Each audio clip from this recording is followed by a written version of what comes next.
attention span of like Gen Z and after that is like a few dozens of seconds. It's not anymore like hours or even minutes. It's literally in seconds. So you're talking about quality versus quantity? That's not what content is about, at least not the way we see how content should be done. So it's very much a demand generation endeavor, but that's how we like to see content, and that's not what companies do so far. They do just content for the sake of content, which is contributing to brain rot. Tell me a little bit about how you were successful with your type of content that you master the podcast world. The way you do a great podcast is you have to bear in mind how people are consuming this type of content. By now, social media are almost 2 decades old. Overall, they've been doing lots of advertising on TVs as well, lots of industries. So overall, I believe businesses across various industries have understood the importance of content. Now, what has changed, and that is not fully adopted yet, is how do people consume content and what type of content do people consume? What should meet my expectations? What would I consider a successful podcast? Need to, and you have to if you want to succeed, build authority,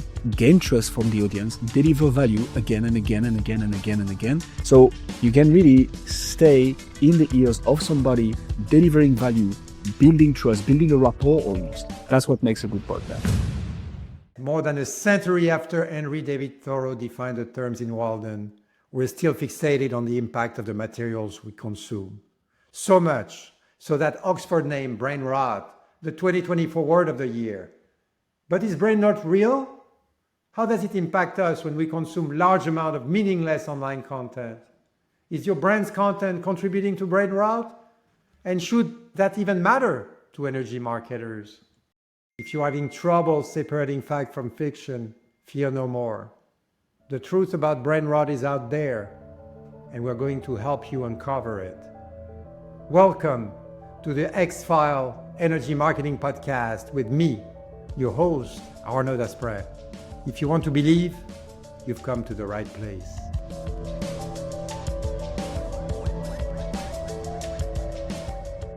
There's no one better to discuss content best practices with than Guillaume Jouvencel, co-founder of GHA Marketing. As an expert podcaster and podcast marketer, Guillaume helps brands produce highly engaging content, the kind that might have once been considered only for B2C. He's also cracked the code on how to use podcasts to both build a brand and generate quality leads, which is something that should matter for all energy marketers. So Guillaume, first, let's talk about brain rot. It's mainly used in reference to the consumer, but how do you see brain rot affecting business to business and business content? Yeah. I think lots of businesses have understood the importance of content, right? By now, social media are almost 2 decades old, and overall, they've been doing lots of advertising on TVs as well, lots of industries. So overall, I believe businesses across various industries have understood the importance of content. Now, what has changed, and that is not fully adopted yet, is how do people consume content and what type of content do people consume? Typically, I think the attention span of like Gen Z and after that is like a few dozens of seconds, right? It's not anymore like hours or even minutes. It's literally in seconds. So whilst businesses, I believe, have understood the importance of content, everybody will tell you we need to do more content. How to do content and how to do content at scale that will engage is the tough part. So I believe that's how we switch to content production, right? It's not just for the sake of producing content that we need to do content. As Gary Vee said, who is a big time marketer, people have not yet understood that you're spending millions on TV spots, whilst there are social media platforms where you could go viral organically and actually create a real engagement with trackable data. So businesses need to do engaging content, and that's not what they are doing necessarily. So they just produce, and that participates into, to use your terms, the brain rot. I believe what business try to do with content still is to get people to buy it now, right? To buy instantly. And that's not what content is about, at least not the way we see how content should be done. With content, now you need to, and you have to if you want to succeed, build authority, gain trust from the audience, deliver value again and again and again and again and again. And the way we like to do things is we produce content for free, valuable, building authority, gaining trust until people come and ask. So it's very much a demand generation endeavor, but that's how we like to see content, and that's not what companies do so far. They do just content for the sake of content, which is contributing to brain rot, in my opinion. So you're talking about quality versus quantity and the evolution. So for you today, there is a lot more quantity and with poor quality. Yeah, I love this question. So I think you need to pass by quantity because in order to nail social media content, for instance, YouTube content, podcast content, new ways of producing content, you need to go through quantity, figure out what works, and then double down on what is working. But like there is literally no limitation by the platforms on how much content you should publish on any platform or account. Like Instagram doesn't tell you more than 2 posts per day is bad. It's literally as long as the content is great and it's going to retain attention. So whilst I indeed say we should focus on quality and being deliberate about the content that we propose, so engage, build trust, gain authority, we must focus on quality. But in my opinion, the only way to get to quality at some point is to go through quantity, figure out what works, and then double down on that. Ideally, you want both, right? So trial and error, Correct. which is something we've been experiencing quite a bit in our industry. And but if you were to define traditional content versus new content, where do you see a difference? Is it an evolution, or is it really you see some brand new way of developing and distributing content that work and also are becoming more and more popular in the B2B space?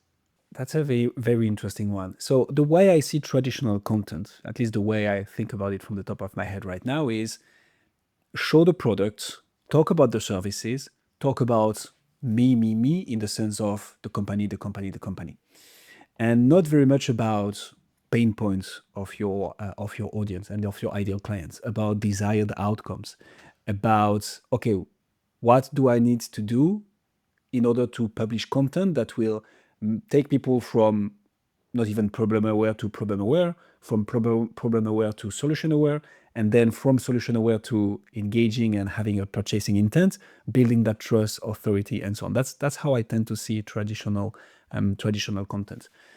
Now, I've been working in certain industries, not to name them, the banking industry, where I know there is also lots of red tape, a lot of regulations, which we must take into account, right, when it comes to content. So you cannot do whatever you want.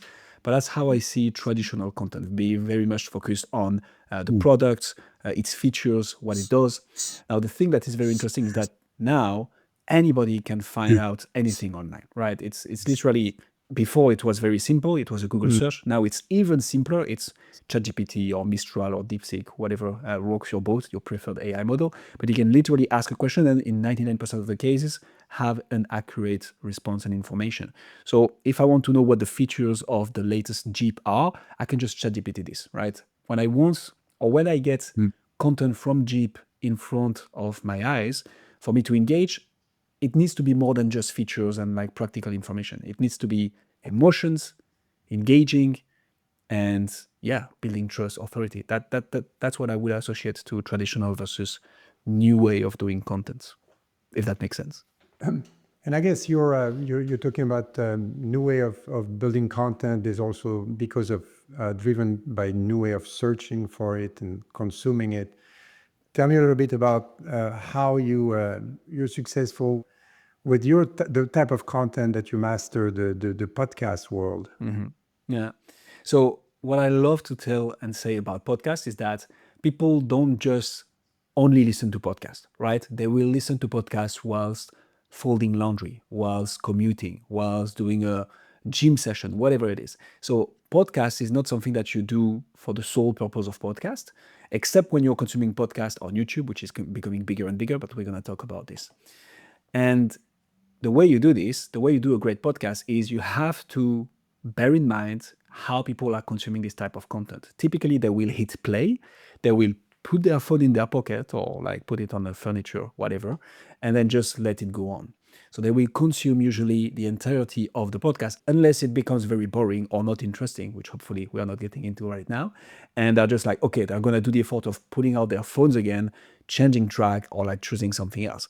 It's not very much like short form content, for instance, on short form platforms where you can literally swipe again and again and again, and the attention span is just a few seconds. So that's what I find very interesting about podcasts, is that you can be in the ears of somebody for 30, 40, 60 minutes. The most The most popular podcasts are like 2 hours and a half on average. Joe Rogan podcast is 2 hours and 38 minutes on average. So you can really stay in the ears of somebody, delivering value, building trust, building a rapport almost for 45 minutes. And that's what makes a good podcast. So let's take a step down. I mean, we work in business to business. We have energy marketers. We have a CEO of mid-sized companies, startups, large operators. They want to launch a podcast. We're not going to be talking about something that's going to be high volume. What should my expectations? What would I consider a successful podcast? What should I look at my KPIs for a podcast? I think we should start with the beginning, obviously, right? What's the objective of a podcast? And where do we go from here? If the objective of the podcast is to build a brand and to generate leads, which is what I guess would be the main objective of a B2B podcast in the energy sector, then how do we do that? So what's going to be the messaging? What are we going to do in the podcast? What's the format, right? Is it going to be an interview format? Is it a self-hosted format? Is it co-hosted? Is it an on PR style?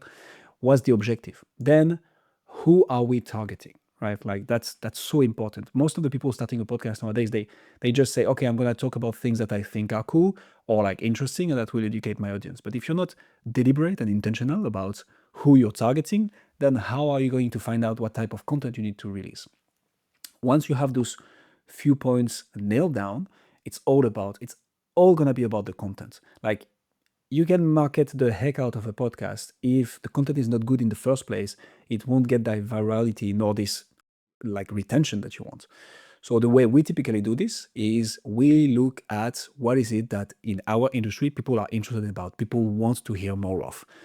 And we base the content on that. And this is data-based, right? Depending on where you want to look at, it will be Google Trends, Google Keywords Planner, social media trends, Reddit communities, or forums, peers discussions, speaking events. You see the main topics, you see the ones that attract the most people. And there you understand exactly what type of topic is retaining and attracting the audience.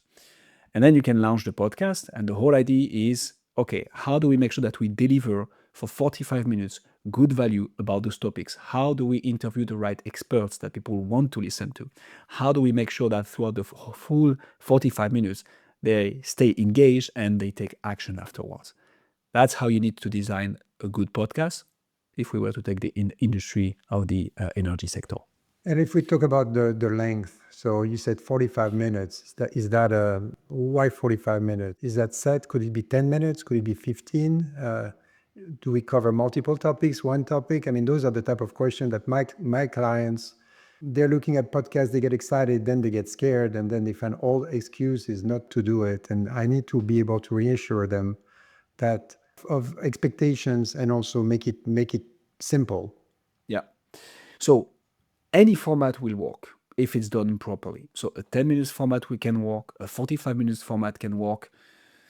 The most popular podcasts have 2 hours and a half length on average. I wouldn't say we start by this in the energy sector, but it's just to say that any format can work as long as we are deliberate, intentional about what we do here.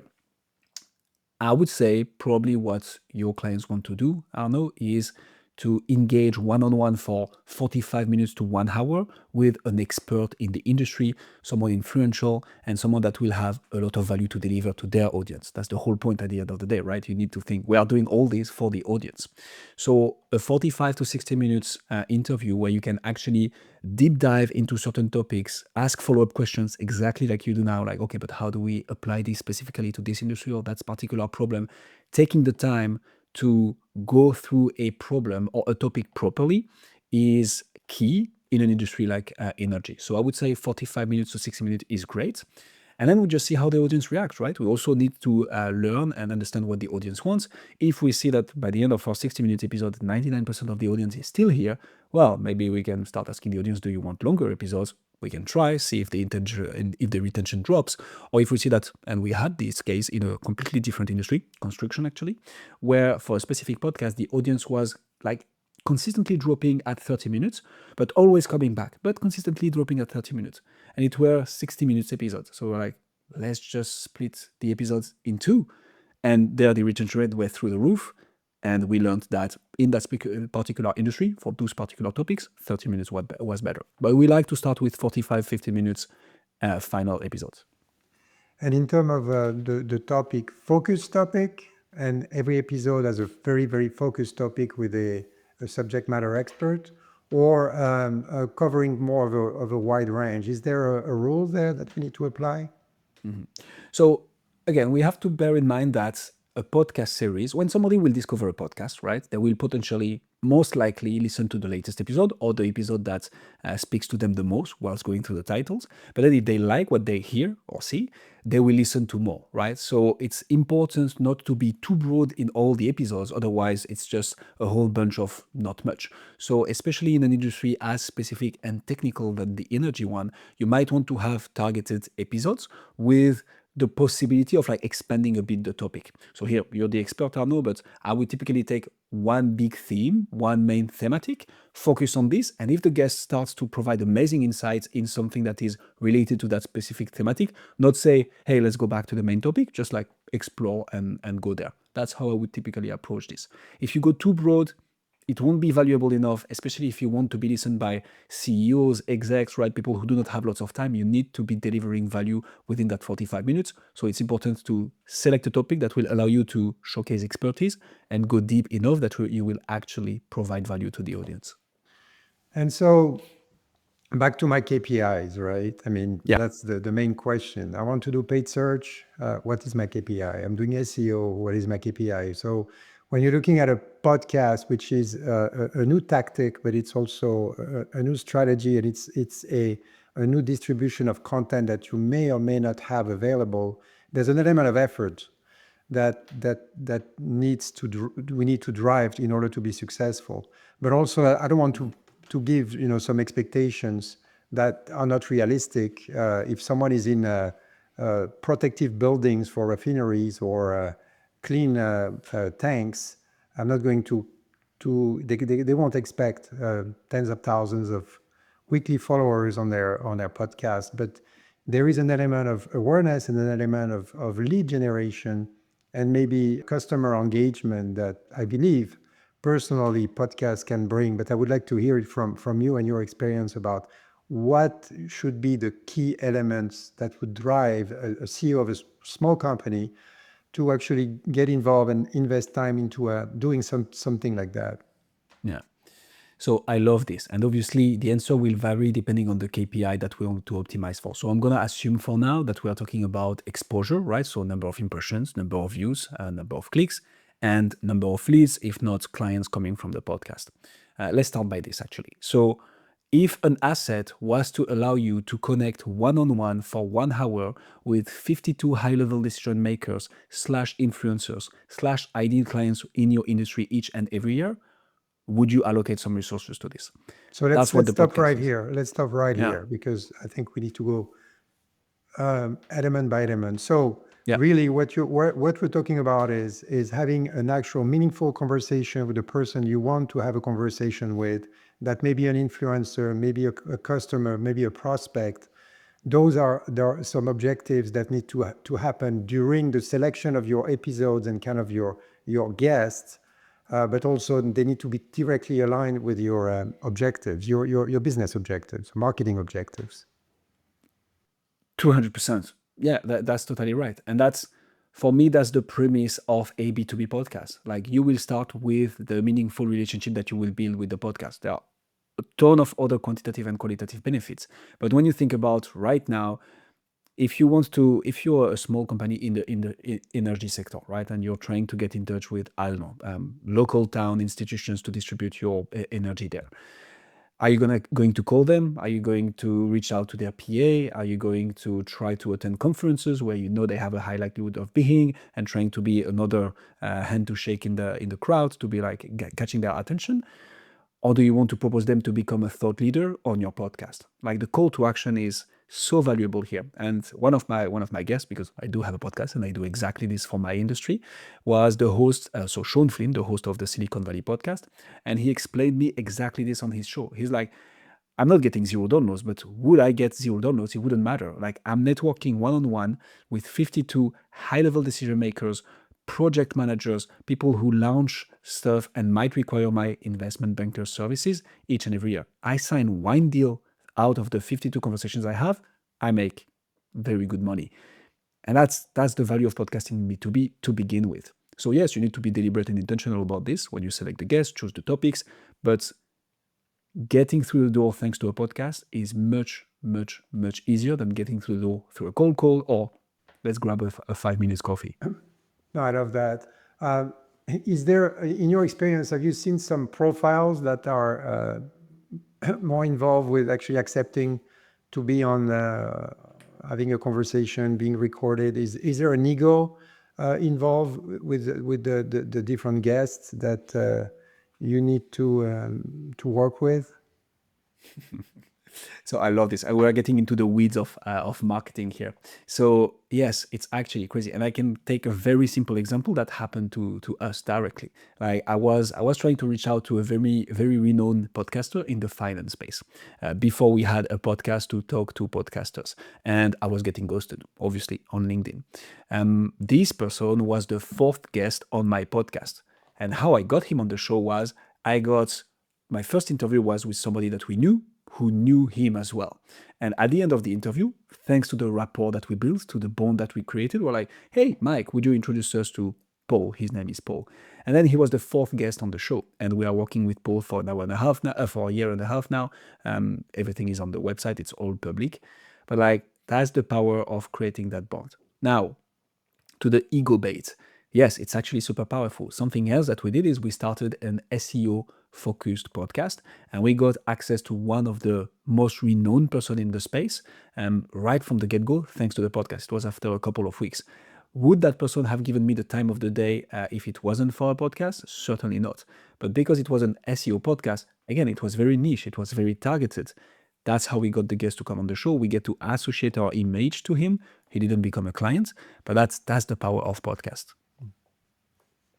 Okay, so let's go back to our KPIs again, and we are producing. So now we have the ability, the opportunity to have some meaningful conversation with people we want to interact with, and we have a mean to get there. We have a mean that's positive for both parties, the guest and the host.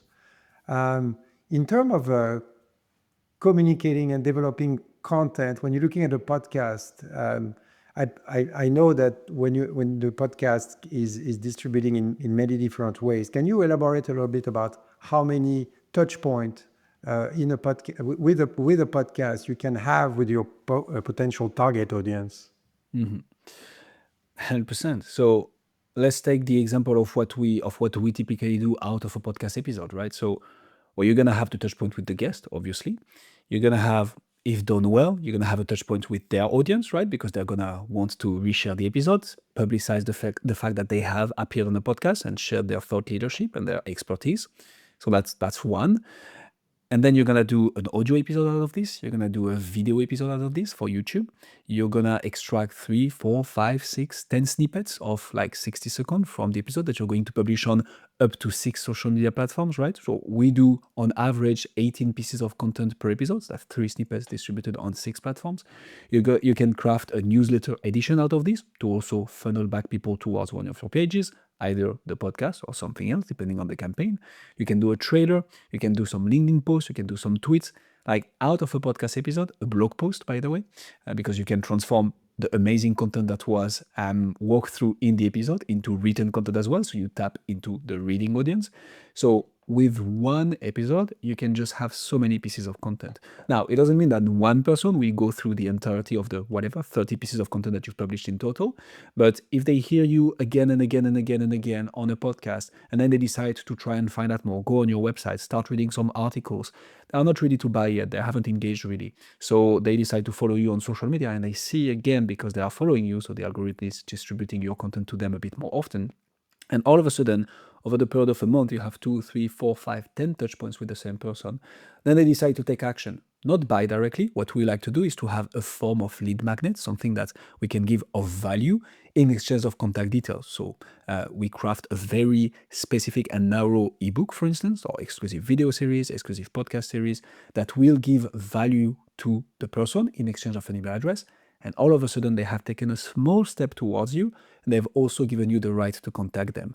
And then you can nurture them via email, keep on updating them about the episodes, and get them to book a call with you or to book a meeting, however you like to do it. I think it aligns perfectly with where we are today in terms of our the content strategy, right?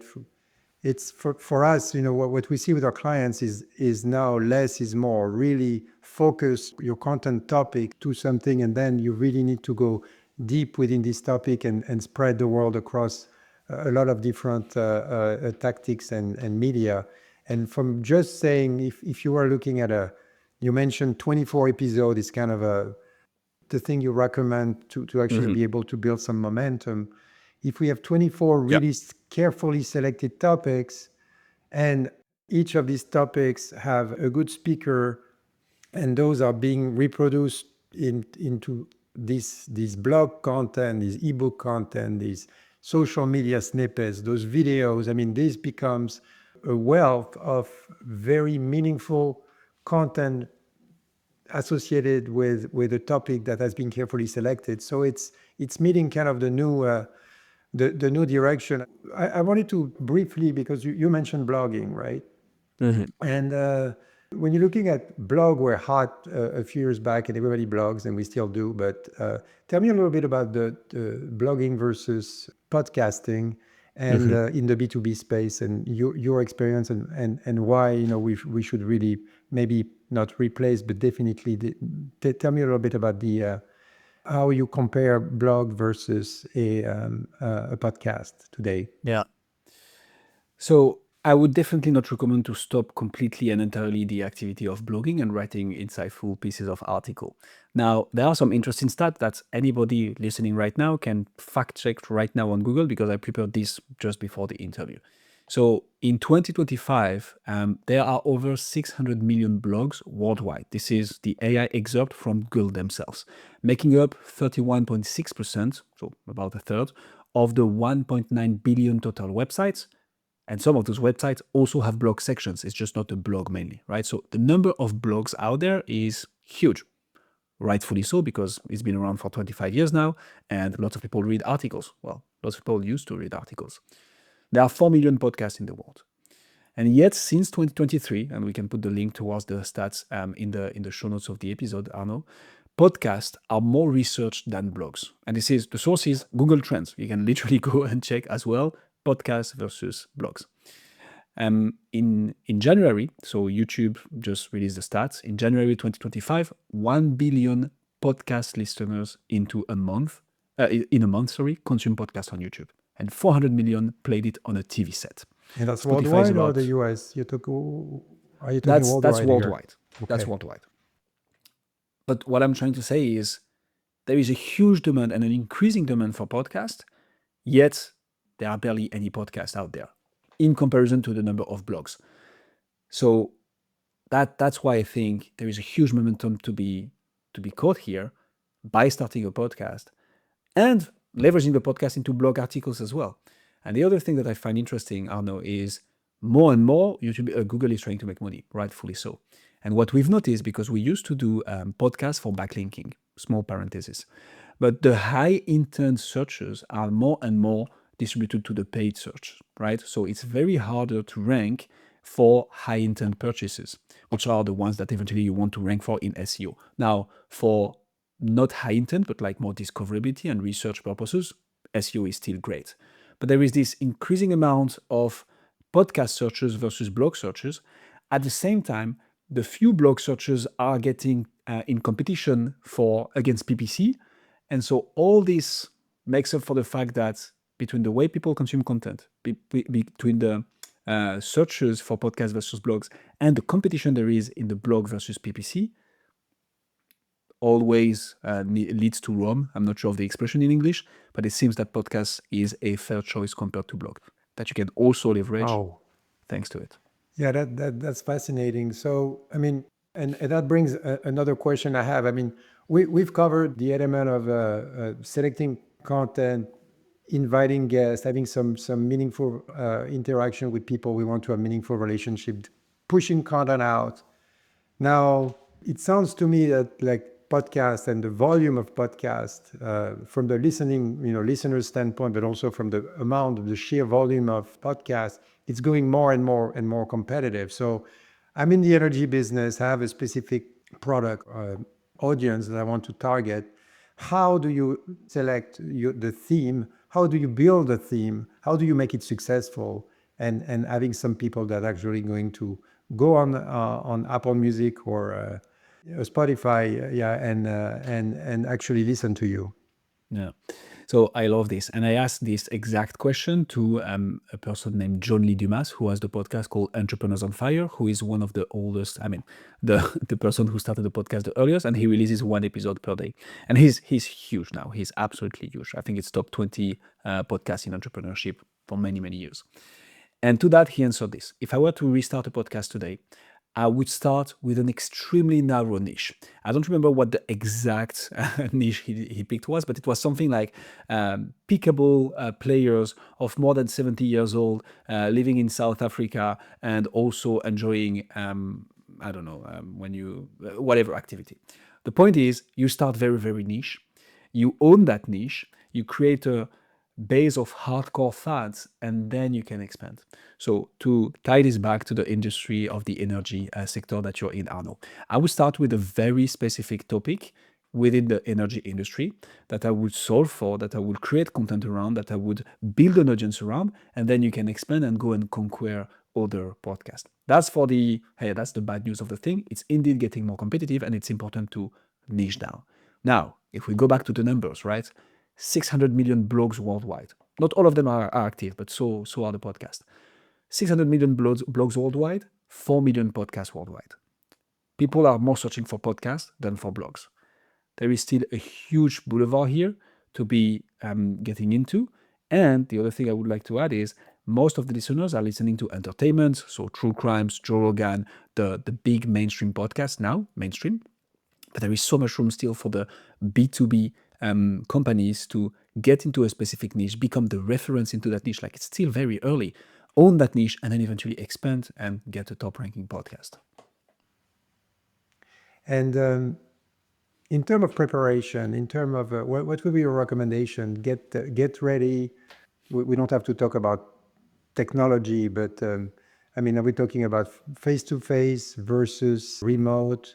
How do you see that the technical aspect of podcasting going in the past 12 months? Yeah. Oh, I love this because that's a very tricky one. So, like everything, there are pros and cons. Are there advantages to an in-person podcast in a good podcast and good-looking studio podcast? 100%. And the rapport that you build with the guest, the seriousness of the podcast, the resources that are required but therefore displayed in front of your guests who you're potentially trying to transform into a partner, whether that's clients or any other partnership, that does a lot. Now, there are lots of constraints coming with this. Namely, you need a podcast studio, which is costly. You need to allocate at least half a day. If the person is coming from the other side of the country, they need to fly in. You need to get them to stay a night, whatever it is. Like, it's a business trip almost. What we particularly like is remote podcasts because, I don't know, how much time did it take us to set this all up? Like maybe half an hour preparation for you to do the script, me to go through, okay, that's what I want to talk about. And then we're recording right now. It's going to be an hour and a half. That's it. 2 hours, boom, done. We just have to edit and we have a final product. And the rapport is maybe not as strong as if we were in person because we're not going to go for drinks and tortilla de patatas or, I don't know, crepe at the end of the interview. But it's still 1 hour that we spend together talking about a topic that both fascinates us. So to start with, I would always recommend remote because that's much, much easier to set up. Now, if you want to go full blast and have a super high-end production, I have a client that is just like this. He's like, no, but I want to be the reference in the pharmaceutical industry in France. I want to be like spending tremendous amount of money per episode, but that's my mission. And in which case, it makes sense. So it's all a matter of pros and cons, what you prefer, but I would recommend an easy setup, something remotely with camera, good microphone. The audio is super important. and that will do the job perfectly to begin with. Okay. And we started our conversation about brain rot, right? I mean, and how the content overconsumption and over delivery basically makes everything we publish invisible. Do you fear that it can happen to podcasts? And what would you do not to actually to make sure that podcasts remain something that doesn't get diluted the same way LinkedIn content now is becoming a little bit of a challenge to work with? That's a very interesting question. I think there are two main ways to keep your podcast relevant. The first one is you need to be constantly listening to the audience that you're targeting. I mean, that's marketing 101, but that's the truth, right? We are constantly monitoring for ourselves and our clients what is it that people are looking for within a specific industry. What are the new technologies? What are the new problems emerging? What are the things that we need to talk about just to stay relevant and talk about the things that people want to listen to? Now, something that happened for our very first podcast that really put us on the way of understanding our podcast was the next big thing, is Hussam and I started a podcast about education in corporate treasury. It's a niche in finance. And after 50 episodes, it was just him and I. And after 50 episodes, we were like, well, we are running out of content. Like, what do we do now? We need to keep on publishing. And we're like, let's start inviting guests. And every episode with a guest will be unique because it's a unique perspective, it's a unique experience, it's a unique story. And here comes as well the storytelling, which is another important aspect of how to keep people engaged, but like tell a story and deliver value at the same time.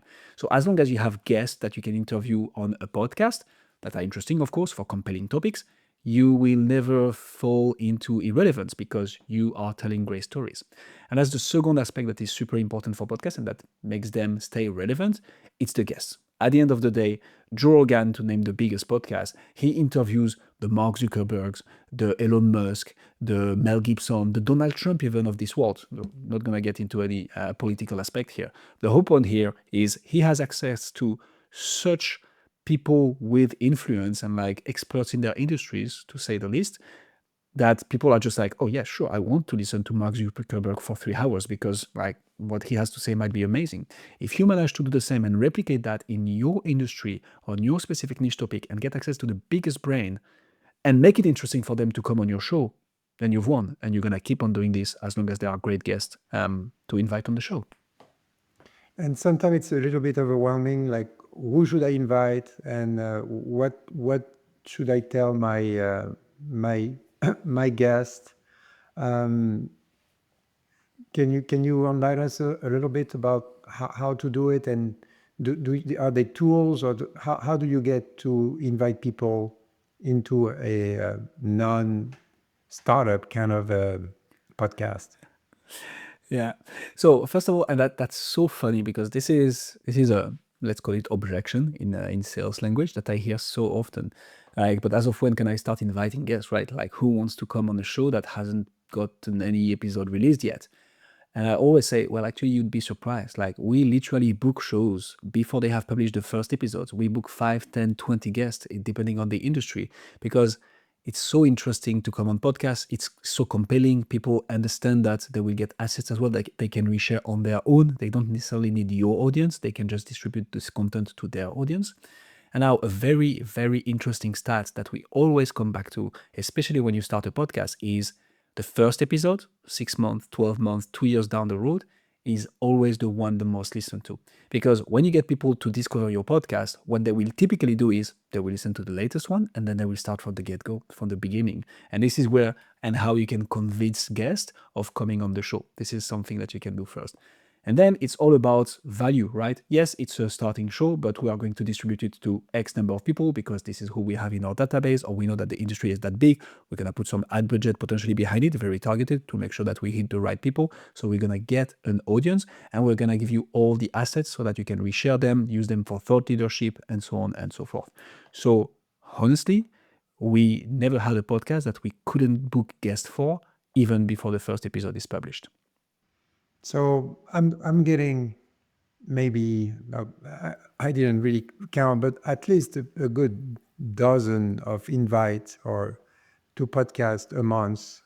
Tell me, how do you select which one you want to attend? Are there some quick what would be your 5-minute research to decide whether it's a good one to accept or nicely decline? Nicely is important. So back to the importance of, sorry, I'm getting passionate about this because I love this stuff. Back to the importance of defining very clearly what the format of the podcast is going to be, who's the target, and what's going to be the content that you're going to be publishing.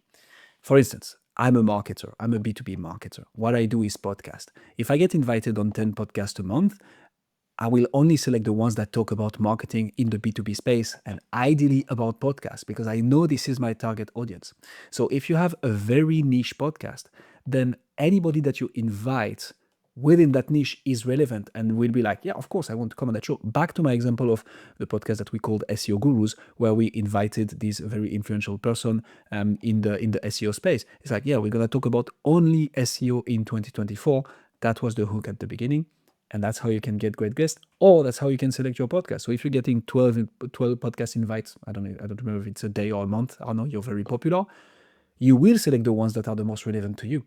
So back to the importance of crafting a very narrow and clear messaging for your podcast when you launch it. No, I mean, it's important to be able to make the right choice for our clients, and I know 100%. that in the B2B energy space, our clients also get a fair amount of those requests, and we need to direct them. A lot of time we actually help them getting ready for recording to make sure that they say the right thing, and that we also get the post-production aspect for their own promotion. Let's shift a little bit around.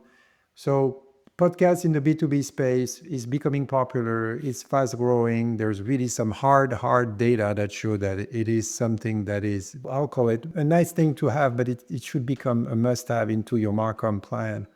What other newer type of content do you see becoming important and more popular? And I'll let you start, and then I'll tell you a little bit about my experience and what we see and what we're pushing to our clients. Yeah, would love that. So again, here, since we are talking about B2B specifically, it's not like mass market content that you want to release. I think what's interesting, I've read a LinkedIn post about this recently, which was if the external marketing team that you've hired is releasing content that you feel is too simple, well, it might be. So like very 101 content is not good for all industries. So as long as the mission of the content is to target, educate, inform, and or entertain your ideal clients, it will be good, no matter the format, no matter the channel, whatever it is. I strongly believe in this, which is why we leverage everything, right? We don't just do podcasts. We do from a podcast episode, we're going to do social media content, we're going to do a blog post, we're going to do an article. People love ebooks because it's easy to consume, it's easy to download. So I really see this as being something important, also to go from cold audience to engaged leads. What I see, and that's purely from my personal perspective, is AI excerpt is becoming bigger and bigger. Search GPT, or like appearing in the searches of tools like ChatGPT or large language models, is becoming important as well, because this is where people are going to do their research. And overall, showcasing expertise, showcasing thought leadership, so attending events, being on the scene, making sure the episode or the session is recorded so you can publish it as a podcast or on the YouTube channel so people see that you're appearing on these things. There is a direct association to it. This is what I see as being the thing that drives B2B engagement, trust, authority, and therefore purchasing. Do you see more and more B2C tactics used in B2B? And I'll give you a couple of examples. I mean, we took some trainings and converting them, and they were very technical, into comic books and novels. And more we're looking at short videos, but we're also looking at documentary style video storytelling. Do you see that also in your industries that you are really targeting? Or is that just something that is only in our world? 200%. So one of the formats that we like to do is a trailer from a video podcast. And this will be something where we will select, say, 10 to 20 snippets of like less than 5 seconds. We will stitch them together, have some cliffhangers, edit it heavily, make it look like a movie trailer basically, but it's for a podcast episode. And it's lots of effects. It's something that you can publish on LinkedIn, and it's something that guests love to reshare.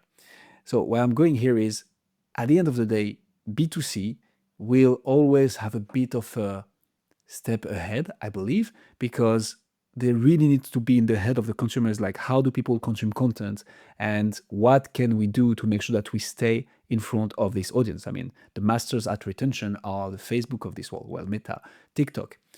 But what works for those people, your ideal clients, even if you're in B2B, are on those platforms. Like this is literally, those are everyday people outside of their working day. So what works there can work for you as well.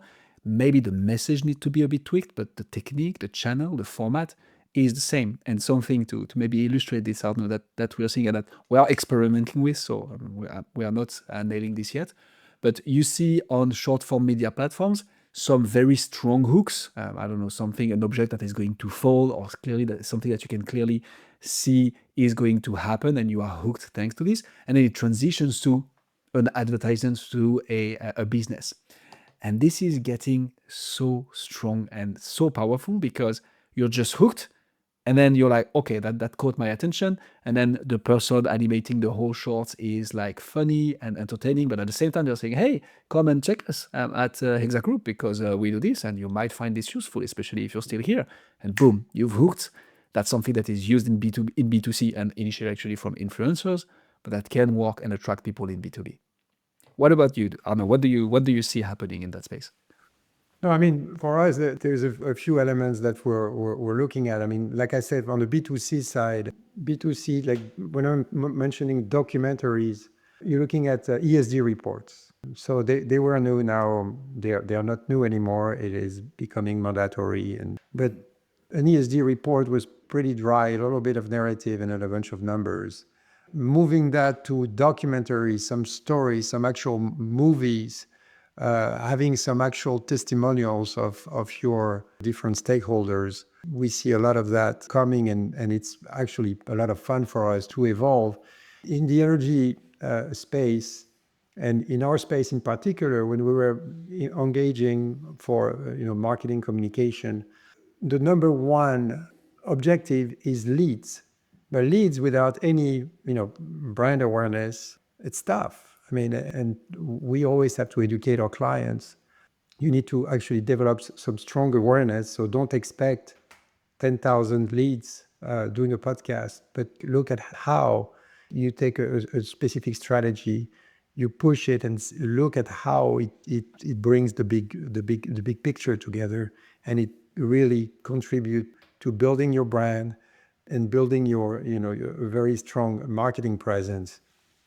And so these new techniques, whether you mentioned how to optimize AI, which we will cover specifically in a couple of weeks, how to actually optimize B2C tactics to be successful. This is something that I think we are seeing more and more, and it's object. I mean, a podcast was a very B2C type tool several years ago, and now it's very popular across the fence. And now a lot of B2C agency, even marketing agency, start getting B2B clients because the B2B client wants to see something new. So I mean, I don't really see that there is a big wall anymore in that space.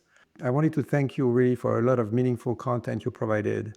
If you can give us, kind of a 30-second introduction or of how you personally help with GHA Marketing your customers in being successful. GHA Marketing, we give companies a voice. Our objective is to allow companies, and especially B2B companies, to build a brand and generate high-quality leads with a podcast. And the way we would do this is, today, people do not just purchase, people buy from people, they do not buy from company. And to go even a step further, they buy from people they trust, believe, consider as experts, and like as well. And that's what the podcast does. It builds a brand, it generates authority, it generates trust, and with the right system behind it, you can generate tons and tons of leads each and every month, on top of publishing tons of valuable and insightful content for your industry. And that's how we help B2B businesses. Well, thank you very much for your time today, and I am psyched. Thank you very much, Arnaud. It was a pleasure talking with you. Thank you. Bye. Thanks for joining us for this week's episode of the HEX-Files, as we investigate the biggest curiosities in energy marketing so that you can separate fact from fiction. Curious how your brand ranks across 6 areas of energy marketing? Take a free assessment at hexagroup.com/podcast. And until then, fear no more. The truth is out there.